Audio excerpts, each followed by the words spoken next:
All right, you're right on time for Hope TV News Watch on this 6th day of August 2024.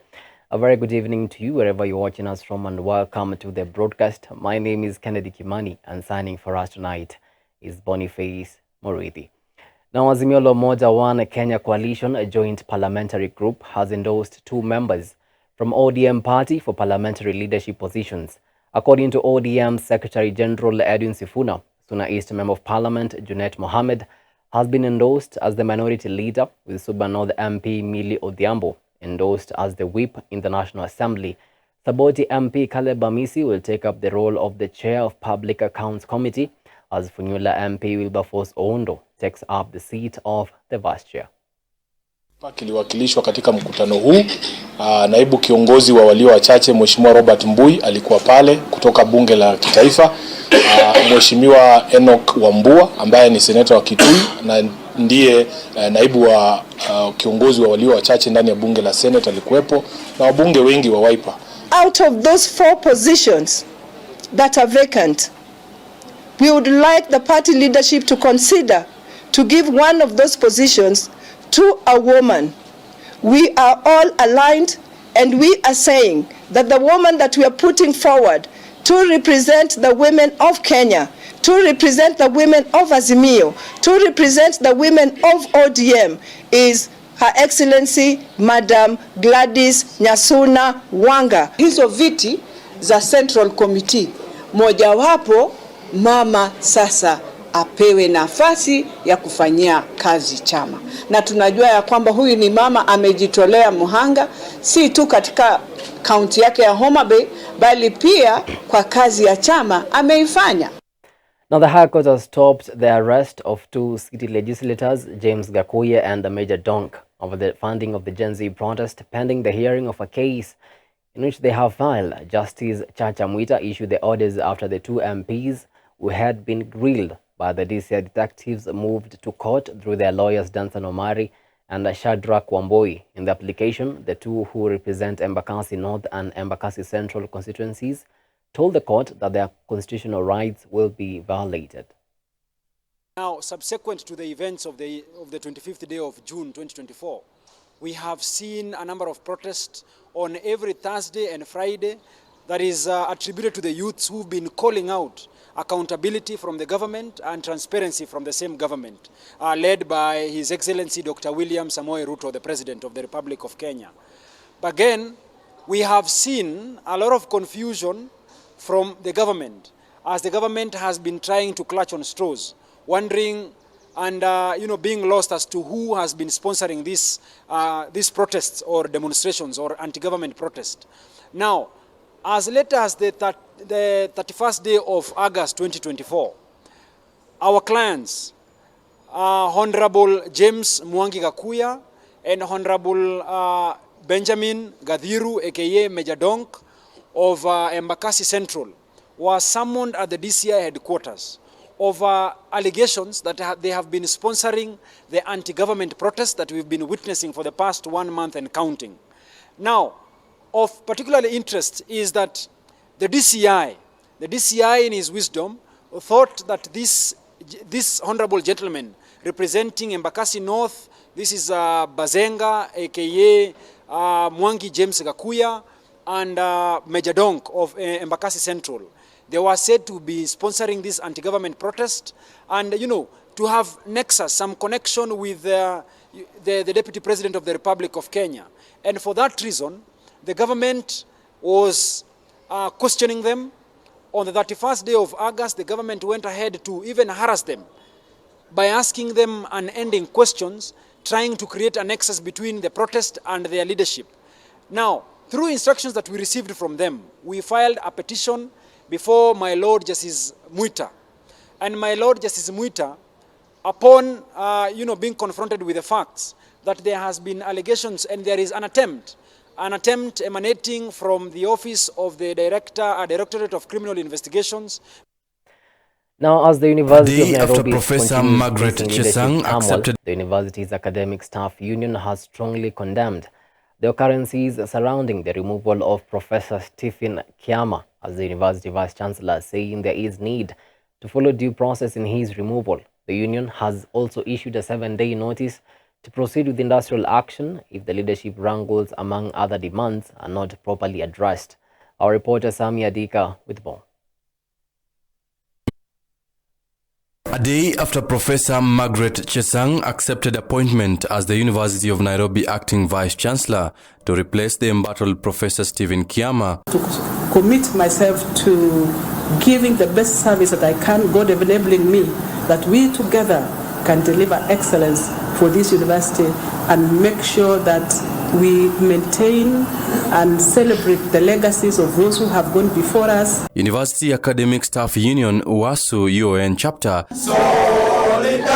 led by its Secretary General Maloba Wekesa, has accused the university's council of meddling with the institution's top leadership. Humiliating a full professor at the university in the precincts of the university itself is wrong. It's unwarranted and it's very demeaning. We are urging the University Council, take all the evidence you have, because we've just heard that, I don't know, he has 20 billion missing or something like that. Take all that evidence to the investigative arms of the government. UASU says the leadership instability is greatly affecting its staff, as there has been instances of delay in salary disbursement. Once labor is served, salaries are paid. It is not a favor, nor does it depend on the magnanimity of anyone, let alone the council. The delay in disbursing the July salaries to the staff of the University of Nairobi is actually a result of the University Council not getting its act together. The leaders now want the Ruto-led government to intervene and ensure the wrangles are fully resolved. We are now calling again on the government to intervene with urgency. Let the leadership rise away from the squabbles that we are seeing. Highlighting a number of issues affecting its members at the University of Nairobi, the leaders have threatened to take industrial action if their demands are not addressed in 7 days. The University Council needs to act on the demands we are asking. Failure of which we will go back to our members and ask them to shelve their labor. That is the due process of the law. And we are saying this in the presence of the National Secretary General, who is in agreement. With Professor Margaret Chesang having taken over Professor Stephen Kiama's office in an acting capacity, will her leadership end wrangles and leadership instability witnessed for a while now in the oldest institution of higher learning in the country and provide a good working environment for its staff? Or will it worsen the situation well known to those at the helm of the institution's top leadership? Solidarity forever. For Newswatch, I'm Sami Adika. Makes us strong. Thank you so much, Adika, for that report. Moving on swiftly, and Public Health and Professional Standards Principal Secretary Mary Modoni has confirmed the government's intent to bring back an enhanced version of Linda Mama under the same name with enhanced benefits to expectant mothers. PS Modoni says the program will be one of the pillars of the Social Health Insurance Fund that will specifically cater to expectant mothers under its budget. Alice Diana with more. Following public outcry over the alleged scrapping of free maternal health care program dubbed Linda Mama, which was launched by First Lady Margaret Kenyatta during the Jubilee administration, the Ministry of Health has confirmed Linda Mama incorporation into Social Health Insurance Funds (SHIF), enhancing benefits for expectant mothers. Linda Mama, an initiative that was funded by the government of Kenya, was part of Enhanced National Health Insurance Fund (NHIF) to curb maternal and infant mortality. According to Public Health and Professional Standards PS Mary Modoni, the free maternal health care program will be reintroduced under the same name with enhanced benefits to expectant mothers. Modoni said the move is in response to calls from Kenyans. Yes, I want to confirm it's coming back, bigger and better, because we are a listening government. We are a listening ministry. We hear. And what we go to is public participation. When people tell us this is what we want, then it is packaged together. So Linda Mama is coming back, and I want to confirm The government says Linda Mama will be one of the pillars of the Social Health Insurance Fund that will specifically cater to expectant mothers under its own budget, with enhanced benefits that will see members not go back into their pockets for anything needed, whether it will be a normal delivery or a cesarean delivery. The benefit package for Linda Mama will be bigger and better. By the mere virtue that the reimbursement of Linda Mama used to be only 4,000 shillings, both for cesarean and the normal delivery. But right now what we are saying is, if you go for normal delivery, it is double. In fact, almost triple, because it is 11,000. And when you go for cesarean, it is going to be a whopping 32,000. And these are some of the benefits that we need to look into. According to PS Mudhoni, already some monies have been set aside for the enhanced program with a view to seeking more funding as the budget-making process kicks off afresh. NHIF is extended on and until when SHIF is going to roll out. So we have not stopped Linda Mama. In fact, this year alone, we have injected 2.3 billion shillings for Linda Mama program. And out of this, it's going to take care of the mothers who are pregnant. And it should not be a challenge going to the health facility to deliver. Secondly, the packages for Linda Mama are going to cover prenatal care, normal delivery, cesarean delivery, and newborn care. So it's all encompassed together. And as I have said, the funds that are going to be reimbursed for the health facilities are actually more. So this is enhanced. It is an enhanced program, an enhanced Linda Mama. And that is the confidence that the women and ladies out there should have. Currently, the PS notes there is an ongoing public participation where Kenyans are requested to give more suggestions on how they would want the new Linda Mama to contain. Former President Uhuru Kenyatta introduced the initiative during his reign in a bid to improve access and quality of maternal, newborn and child healthcare services towards the attainment of Kenya's Vision 2030 and Sustainable Development Agenda. Alice Diana Hope, TV News Watch. Thank you so much, Alice, for that report. Now, National Defence University of Kenya is hosting the Senior Professional Military Education Commandants Forum led by Vice-Chancellor James Mutai. This three-day event is dedicated to addressing the pressing security challenges of our time. The forum aims to equip leaders with the skills to tackle both traditional and emerging security threats confidently. Ladies and gentlemen, this conference is a landmark event in our collective efforts to shape our military leadership to address the various security challenges we face today. Similarly, Africa's security landscape is multifaceted, characterized by threats such as terrorism, insurgencies, cyber threats, and regional conflicts. Our ability to address these issues hinges on the quality of our military education, which should ensure that our leaders are not only aware of these threats, but are also equipped with the strategies to counter them effectively. So the aim is to develop leaders who can navigate the complexities of modern warfare and security environments with competence and confidence. Well, it is exactly 15 minutes past the top of the hour. Time now for a short break, but you still have much more, so see you on the other side.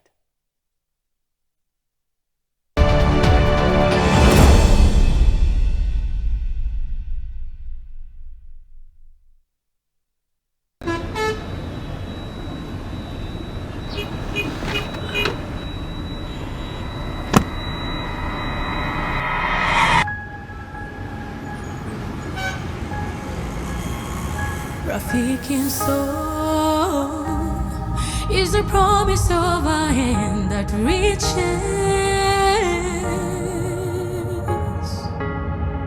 and goes beyond watangaza tumaini kote.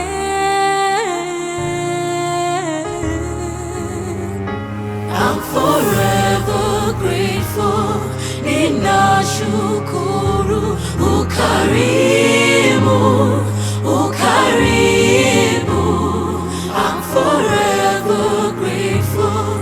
Ninashukuru, ukarimu, ukarimu.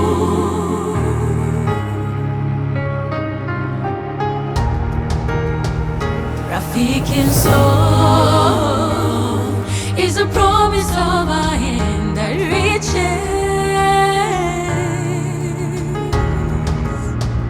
and goes beyond. Watangaza tumaini kote. I'm forever grateful. Ninashukuru, ukarimu, ukarimu. I'm forever grateful. Ninashukuru, ukarimu, ukarimu. Rafiki mso. Friends of Hope, keeping hope alive.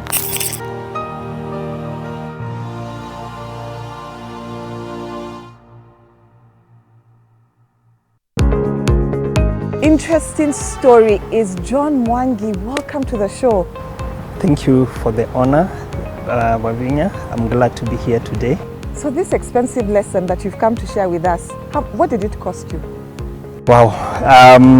This lesson cost me my freedom for 4 years and 23 days. Today we're hearing about a lesson that cost someone their freedom. 4 years and 23 days. You don't want to miss this.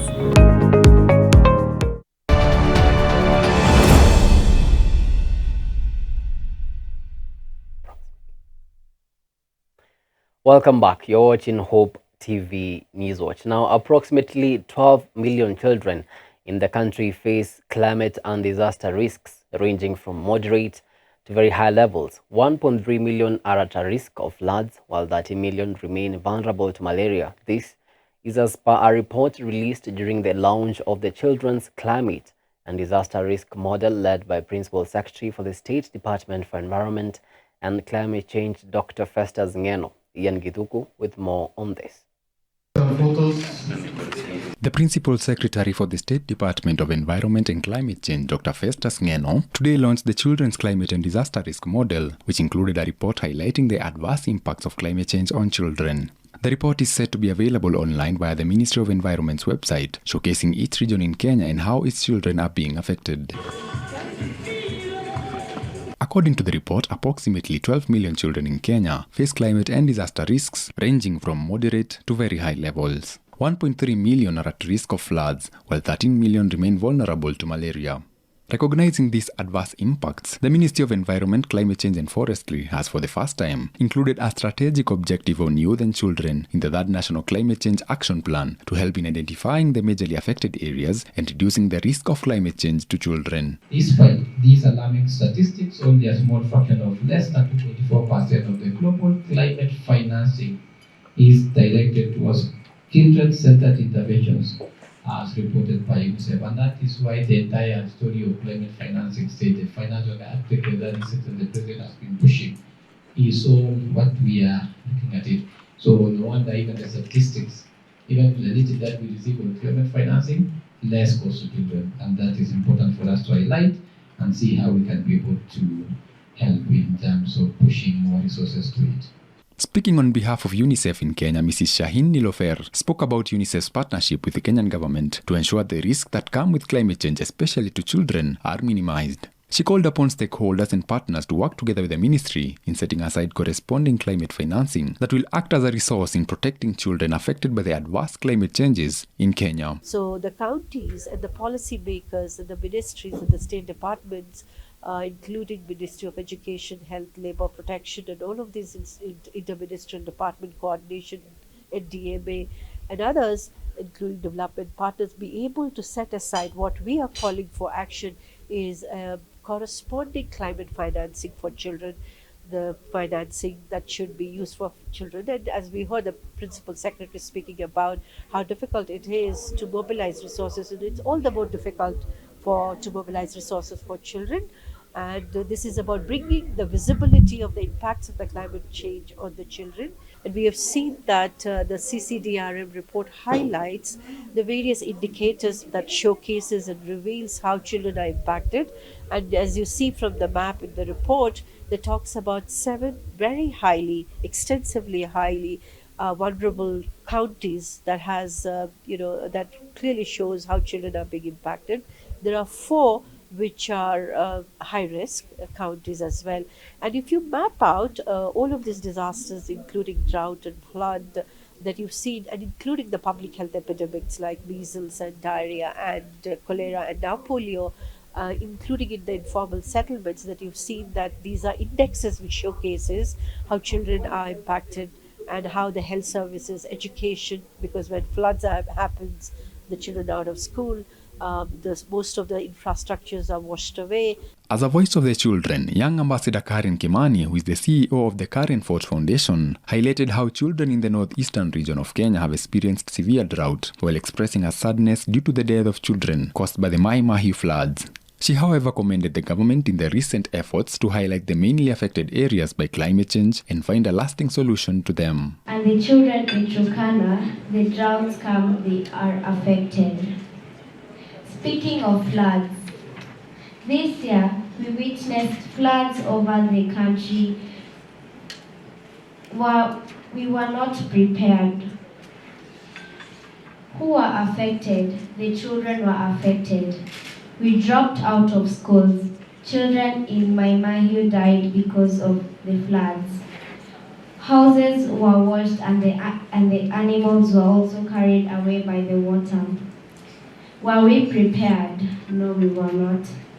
We could have harvested that rainwater so that when we are having those droughts, we have enough water to grow our food crops. For Hope TV Newswatch, my name is Ian Gethuku. Thank you so much, Ian, for that report. Now, the Catholic Schools Principals Association Conference kicked off on Tuesday, bringing together educational leaders from across Kenya for 3 days of intense discussions and workshops.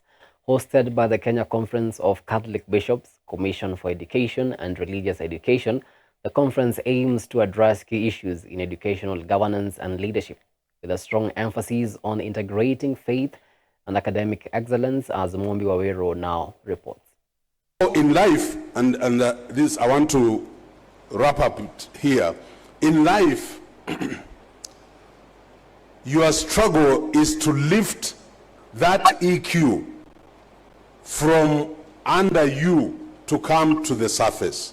The conference was officially inaugurated on this morning by Reverend Simon Peter Kanyomoe, the Auxiliary Bishop of the Catholic Archdiocese of Nairobi, who highlighted the importance of faith-based leadership in education institutions. The event also saw addresses from Reverend Mark Kadima, Chairman of the KCCB Commission for Education and Religious Education, the Reverend Joseph of the Catholic Diocese of Kitui, officials from the Ministry of Education and Teachers Service Commission also emphasized the critical role of education in shaping future generations and the necessity of aligning educational goals with national development objectives. So that when I see you, I am seeing the whole of you in terms of trustworthiness, in terms of distinction, in terms of commitment. So you try and lift this up. Let your students know that you also cry. Speaking at the conference, Professor Laban Ayiro delivered a compelling speech on the governance of educational institutions. He emphasized that effective leadership is built on a distinct brand characterized by consistency and excellence that honors God and encourages human development. Ayiro called on principals to implement clear policies aligned with Christian values, maintain diverse and competent boards, and engage in strategic planning. Let your students know that if they don't do well, they are endangering your position as a principal. Don't say I don't care, because you care. He also tackled the crucial issue of resource management, urging principals to practice the effective and equitable data-driven management and to conduct constant evaluations of all aspects of school operations. His insights on integrating faith and academics aimed to promote holistic growth, including spiritual, emotional, and intellectual development. ladies and gentlemen, I have come to worship this thing called EQ. When I had issues at Moore University, it wasn't my IQ. My IQ told me, go to court. You know, go to court. You've seen people going to court to say I'm being unfairly removed, what. But my EQ told me, vengeance is not mine. The conference sessions focused on various aspects of educational leadership, including enhancing academic performance, strategic planning, and the integration of faith in education. Principals were encouraged to focus on character formation and fostering a culture of collaboration and mentorship among staff and students. The school principals were urged to create a collaborative environment where school leaders can share best practices and innovative approaches to overcoming challenges in education, ensuring that their institutions not only excel academically but also nurture well-rounded individuals. Mombi Waweru, Hope TV Newswatch. Thank you so much, Mombi, for that report. Now, crossing borders, U.S. Vice President Kamala Harris has chosen Minnesota Governor Tim Walz to serve as a running mate in the 2024 presidential race, as Harris tries to gain ground on former President Donald Trump with just over 3 months until the November election. Walz's first reign for office in 2006 in a Republican-leaning congressional district, upsetting the incumbent. He kept the seat until he won the Minnesota governorship in 2018, then again in 2022.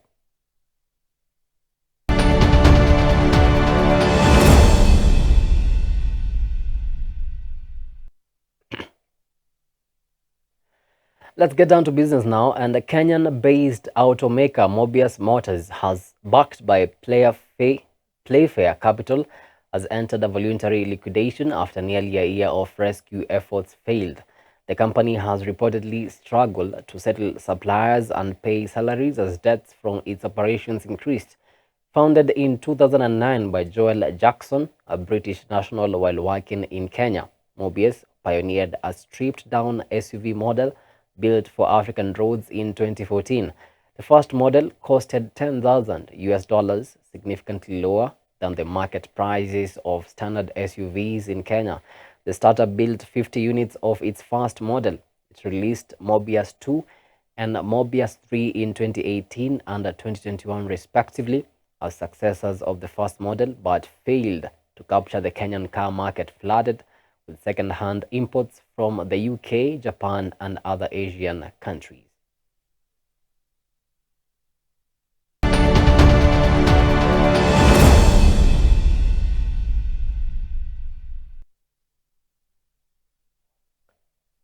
And to some sporting action now. Beatrice Chebet gave Kenya her first gold medal at the Paris Olympics in the women's 5,000 meters after she sprinted home to win a dramatic race, which saw Faith Kipyegon disqualified but then later on reinstated.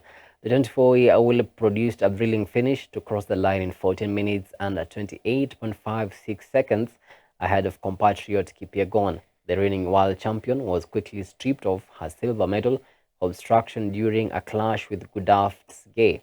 Kipyegon was, however, reinstated in second place following a successful Kenyan appeal to the World Athletics.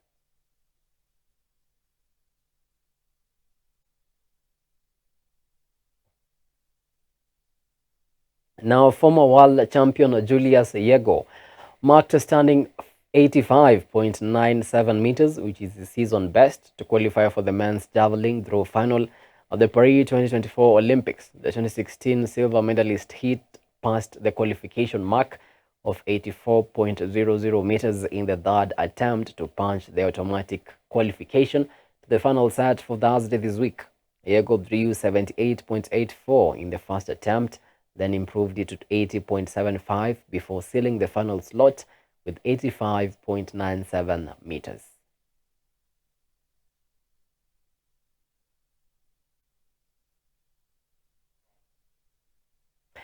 Well, with that, we come to the end of our news tonight. Many thanks to you for making time to watch Hope TV Newswatch. We really do appreciate the value of your time.